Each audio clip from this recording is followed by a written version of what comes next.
Eliot was an ordinary boy with an extraordinary gift. Since he was young, people often remarked how talented he was, especially his teachers, who thought he had an unusual knack for storytelling and problem-solving. He could sit down with just a pencil and paper and turn out detailed drawings, sketches, even entire short stories. And yet, something kept holding him back from becoming the person everyone believed he could be. As Eliot grew older, he found himself falling into the comfortable, predictable rhythm of daily life. He spent hours watching TV shows, playing video games, and scrolling through his phone. Time felt endless in his teenage years. There was always another weekend, another summer, another someday, when he would finally get around to the big dreams he held in his heart. But as he moved through high school and then college, those somedays became harder to hold on to. At 25, Eliot began working at a corporate job that took up most of his time. His schedule revolved around office hours, client meetings, and deadlines. He told himself he'd write that book he'd always wanted to, but after a day at the office, he felt drained and uninspired. Maybe next weekend, he'd tell himself. But next weekend would come, and something else would fill his time, a friend's birthday, a TV show he got hooked on, or simply lying in bed scrolling through social media. And then, in what felt like a blink, Eliot was 35. At his 35th birthday party, Eliot took a step back and looked around.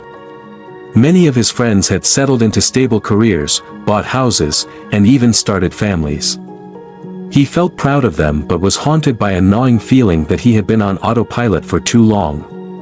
Where had all that time gone?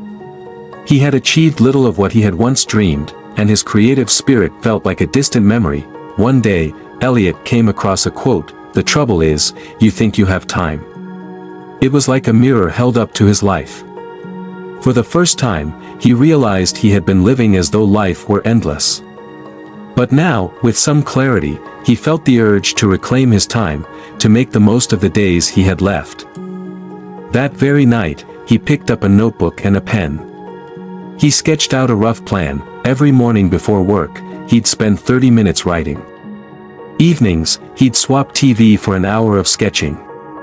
He also made a list of old friends and mentors he hadn't spoken to in years and promised himself he'd reconnect with one each week.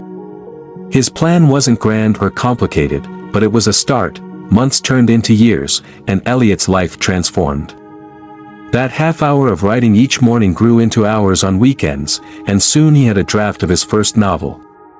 His sketches turned into paintings, and some of his pieces even ended up in local art exhibitions.